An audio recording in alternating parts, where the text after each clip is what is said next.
Welcome to the Sales Navigator Live Show with Stan and Brynne. Join LinkedIn expert and sales professional Brynne Tillman and me, Stan Robinson Jr., Chief Coaching Officer here at Social Sales Link, as we bring you the best tips and strategies for leveraging Sales Navigator for your sales success. Enjoy the show.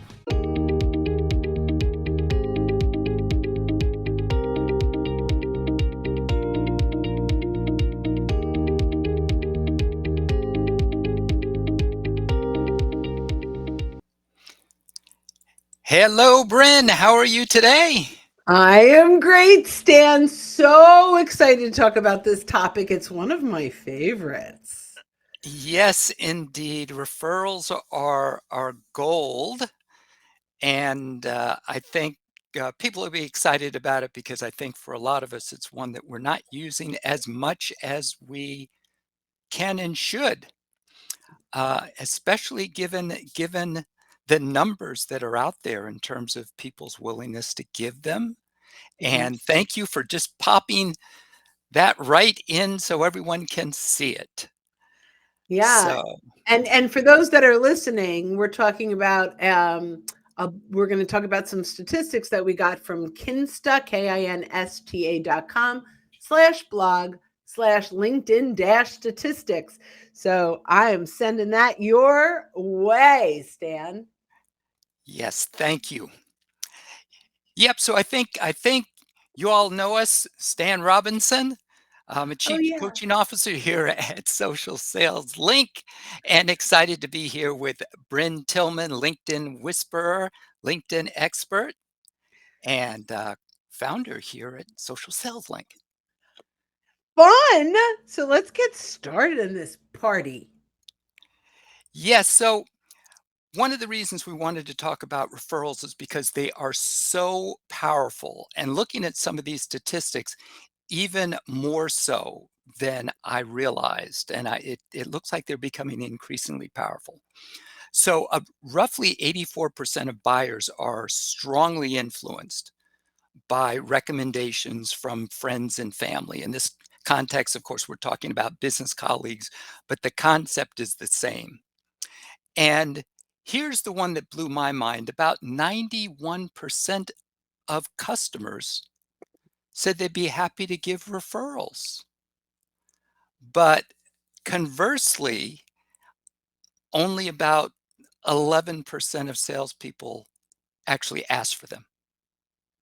And that is sad. So it's leaving money on the table, literally. Absolutely. So repeat that again. 91% of customers are willing to give referrals. How many are getting them? Yep. And about 11% of salespeople are asking for referrals.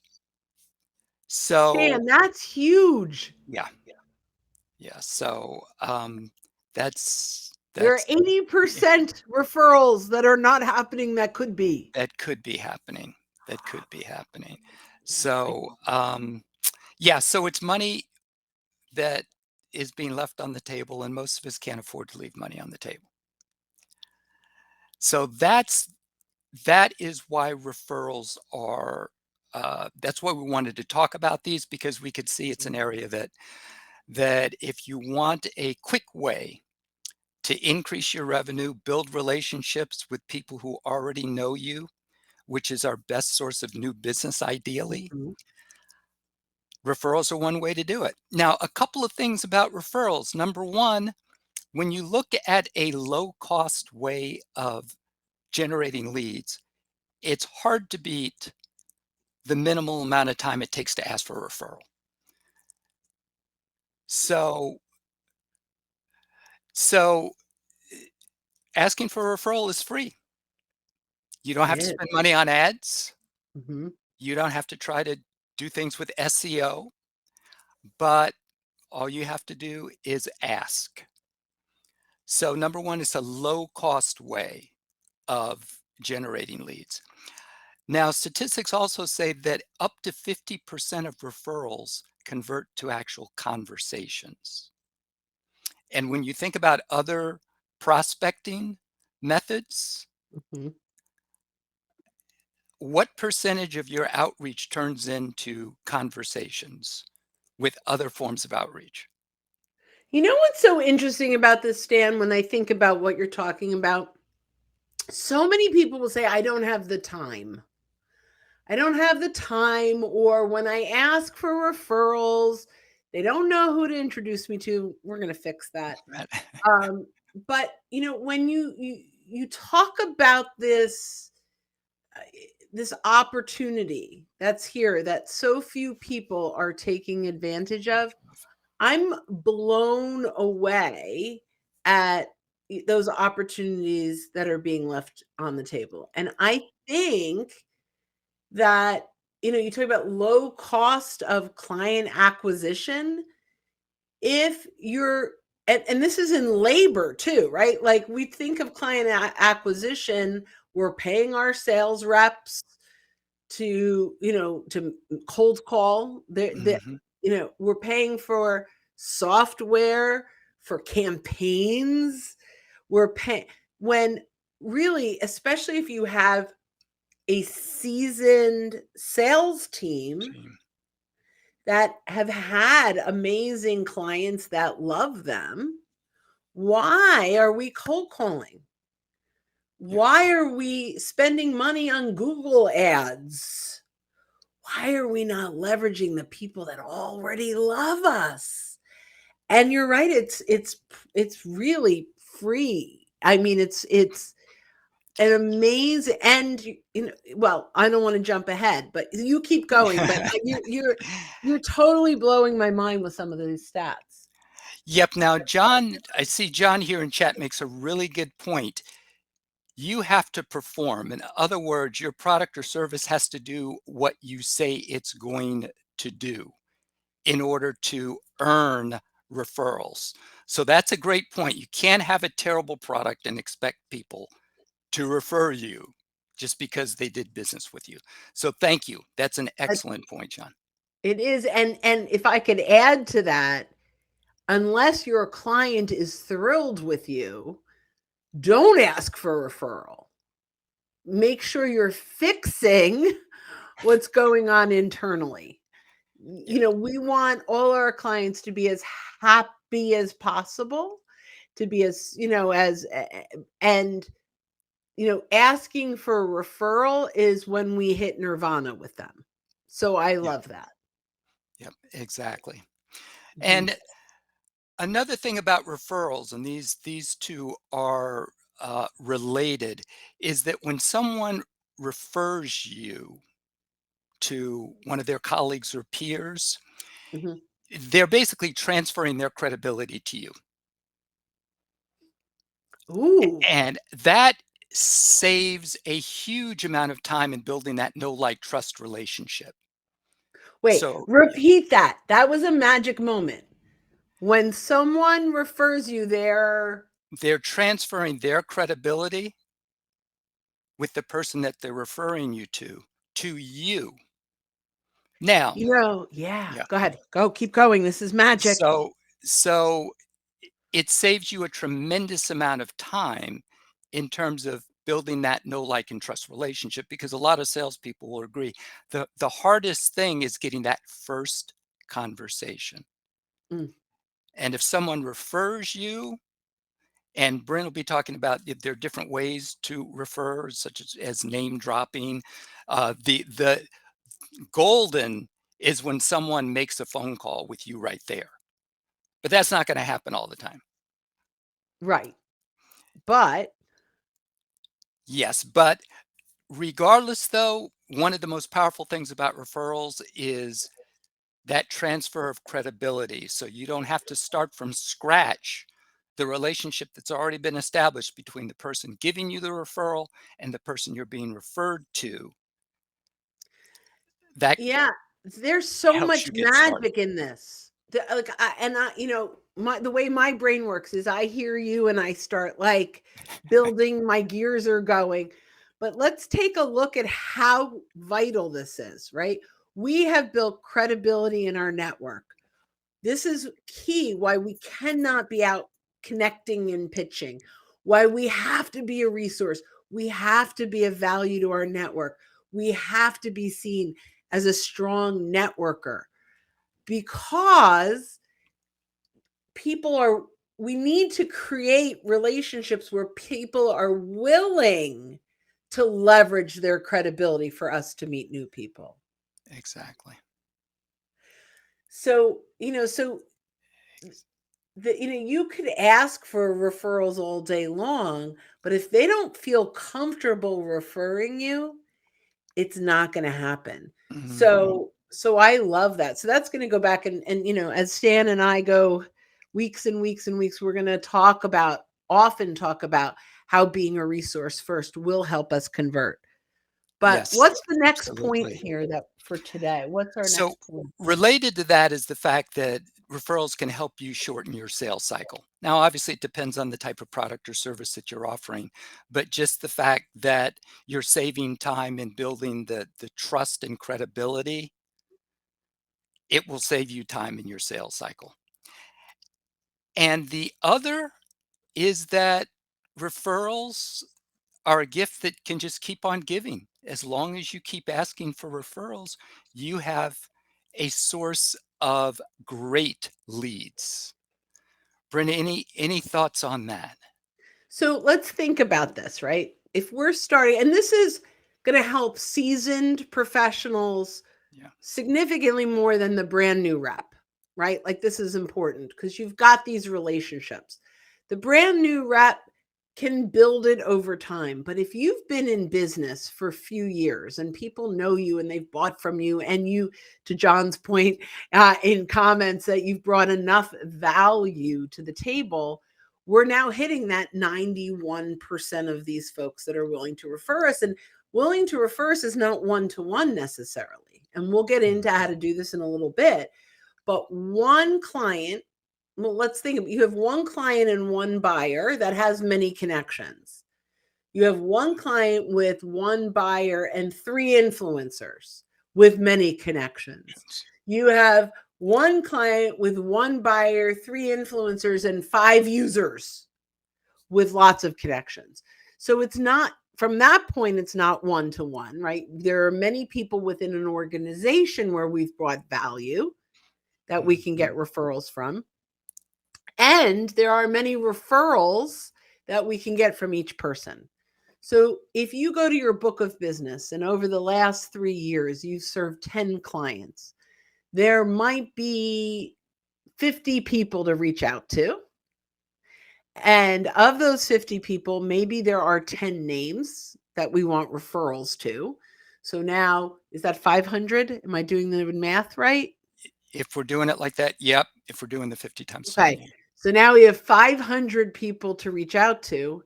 And if you're good at what you do and what you sell has a need, you're going to close business in those 500, which will now be more people for you to get referrals from. Froze from.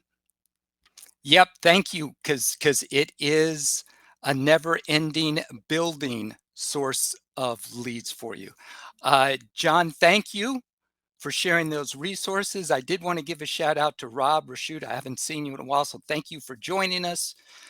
John, Chantel, everyone else, thanks so much. So let's dive into Sales Navigator. What makes Sales Navigator special as far as our ability to use it to generate referrals?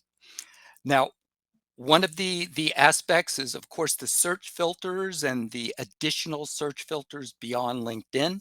The one we'll start by talking about is just once you've set up your ideal customer profile, you can search based on second degree connections Mhm.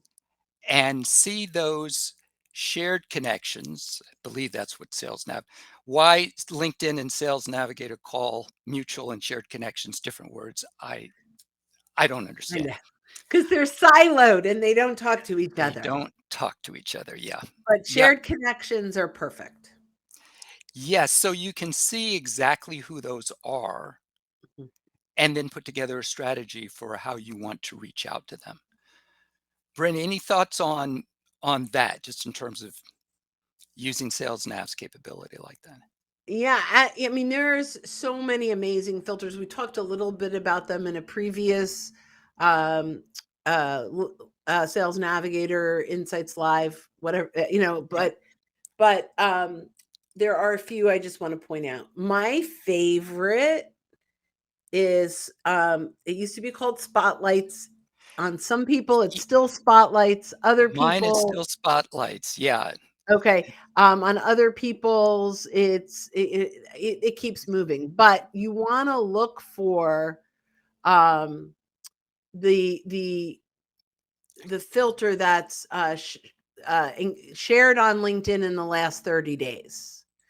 And the reason we want to do that is because these are active folks, right? And so as we're going to reach out, it's much better to engage with active folks than people um than people that don't show up on LinkedIn a whole lot. So I love that.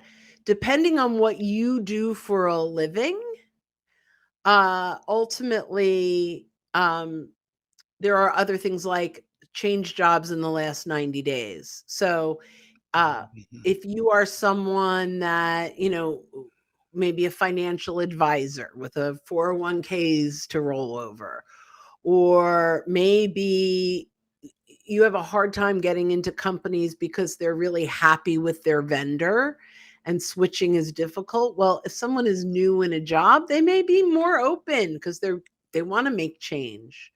So, using some of those filters and the second degree connection is magic. And what happens is you now get a list, let's say, of active people or job title change, and you get a whole list of all the people that meet your ideal customer profile, and you can see how many people you have in common. So I see Stan Robinson and I go, oh my gosh, we have 42 people in common. Now I can go through that list, highlight or identify, go, oh, Bob Woods. I know Bob Woods. Bob knows Stan. I'm going to reach out to Bob and say, hey, Bob, hope you're well. Noticed you're connected to Stan Robinson. I'm going to be reaching out to him in the next few days. But before I did, I was wondering, how well do you know him? And do you have any insights you might be able to share? And then I go to the next shared connection. I'm like, Gunnar Hood, you know Gunnar Hood? Gunnar, I know Gunnar Hood. Okay, I want to meet Stan. Gunnar, same message. Notice you're connected to Stan Robinson. I'm going to be reaching out to him in the next couple of days. Before I did, I'm wondering, how well do you know him? So, of these 42 connections, maybe there's 8 or 10 that I actually send that note to. And 2 or 3 are going to come back and say, oh, yeah, Stan, he's great. I worked with him years ago. We went to the same college, which is a really good college, by the way. Both of them. um, go check out Stan's colleges. Yeah, or whatever and a few might say, I see Stan's stuff, but I don't know that he's gonna, I don't know if he's gonna know me, right? Like so as we go through this list, the 42 becomes 2 or 3 or 4. And then based on my relationship, let's say with Gunnar, I can either, someone like Gunnar, I could say, would you be open to making an introduction? But let's say the people that come back to me, I don't know really well. They don't know what I do really well, but we're connected. I may just simply say, hey, thanks for the insights. For when I reach out to Stan, should I tell him you said hello? And all of a Mhm. sudden, they're like, oh, yeah, sure. I just took the pressure off them because they thought I was going to ask for an introduction and I don't know them well enough. I maybe have not built enough of that credibility yet with them, but I still want to leverage the connection. So I reach out and I'm like, Stan, I was chatting with Bob Woods on LinkedIn. Your name came up. When I was telling him a little bit about what I'm doing, he thought I should reach out and introduce myself. He says hello. Yep. Right? And he says hello and like, "Oh." Or if I didn't tell him at all what I was doing with you, I could just simply say, "Hey, Stan, was chatting with Bob Woods on LinkedIn. Your name came up. He says hello. The reason I'm reaching out is because I'd love your one-click vote on a poll. I'd love a quote for an ebook that I'm doing." Don't say I'm reaching out to sell you, but I'm reaching out because I want your thoughts, your value, your perspective on something. And it's a higher level of credibility, Mhm. and I'm making you matter, right? So Stan is going to definitely Yep. say, sure, we'll talk. And by the way, it feels like a lot of work when I'm saying it. It's not a lot of work. And if, the number one objection we hear is, I just don't have time. Well, the amount of time it takes to do this, to getting a 50% schedule rate, talk rate, conversation rate. How do you have time not to do this? Whatever you're spending your other time in, as Stan said earlier, there is no way, I believe, there is absolutely no way you're getting an ROI better than this for your time. Yep. Yep. And this should stay up. Yep, Okay, so on LinkedIn. So it's a yeah, good so question, Jay. Jay had a question for our listeners. Do you archive those previous insights? If you go to Stan's LinkedIn, you can look at his events in his activity, and they'll all be there. This will also be, and if you're listening, you're like, it already is, a podcast. So we'll have that where you'll be able to subscribe to the podcast as well. And if you're listening on the podcast, which is probably weeks after we've recorded this, please subscribe and follow our podcast. Um, Yep, yeah. good. And So Jay, I'm absolutely. glad. Yeah, Gunner is awesome. I think Yeah. we can all agree on that. So All yeah, right. So you want to read this or shall I?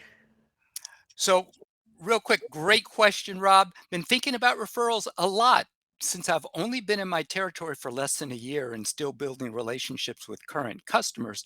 I'm scared to ask for the connection. So thanks, Rob, because I know you're not the only one who'll be listening to this with that question. Can I tackle this? Absolutely. Okay, thanks. So you, I guess the question is, do you have happy clients yet? And if you don't, what I'd love for you to do is when you're talking with prospects, ask them who their other trusted advisors are that sell to them but are not competitors. And you just can say to them, hey, I'm looking to build my network of really strong X. Like for us, it's sales trainers or marketers, right? There are a lot of different folks that refer us. Sales trainers are our largest referral source because this is typically a gap, is the LinkedIn Sales Navigator, right? That's typically the gap that sales trainers don't have. So we fit into that perfectly. So we know that's a great place to prospect. So if you're talking with a prospect, and maybe it's a weak prospect, you're just building relationship, you don't know where it's going yet, and you're building rapport, you can say, hey, I'm looking to meet X people. I noticed when we connected on LinkedIn before this meeting, you were connected to quite a few of them. Are there any that you know well enough that you think would be someone that I could, network with at a high level of credibility? And so use your connections to find referral partners, and then it's like at that point you'll start making introductions for one another. You've been here a year, hopefully you've got a lot of the right connections, and if they haven't closed for you, maybe by reconnecting them with someone else, it will get them remembering how great you are, and it could open up opportunities again as well. Yep. Thank you, Rob. Yep, was a great question. Um, did want to, because this time always flies, did want to talk about one other capability, and you may say, well, you can do this in LinkedIn. Why are you bringing it up here? That fact that you can search someone else's connections. So if you have someone that you have a great relationship with, maybe you've done great work for them, you can plug their name in, like search Gunnar Hood's connections and see who they're connected to based on Sales Navigator's filters, which are so much more extensive than LinkedIn's. Yeah, Yep. keep going, you're on a roll. So So the point being that you can really narrow down your search, because all of you who've been using Sales Navigator know that the challenge is never not having enough prospects. It's always, okay, how do I get this list from 1,500 down to about 200 Mhm. that I can actually go through without feeling overwhelmed?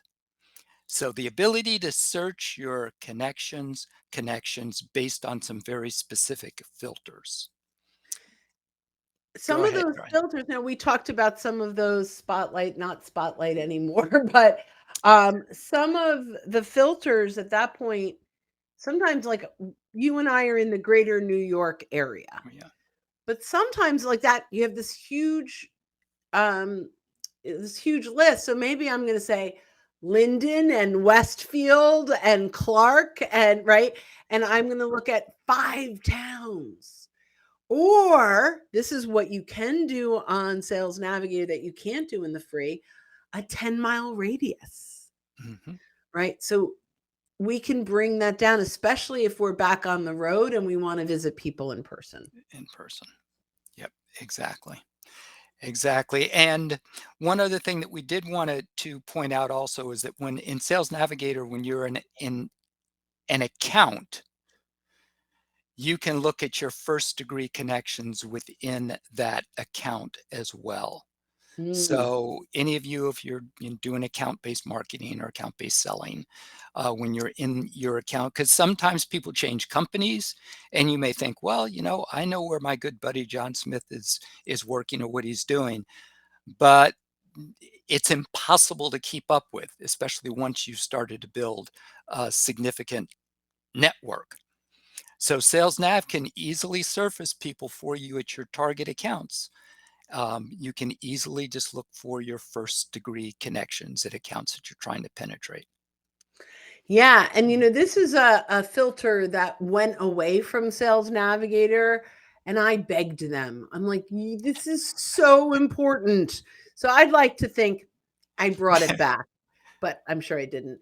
The bottom line, though, is whether they're the right person or the wrong person, they're in the right account, and so having that in with a that can champion and even make some internal introductions is so powerful. I did this years ago with SunGuard. A friend of mine, it's my boy's friend Paige. Her mother worked at SunGuard.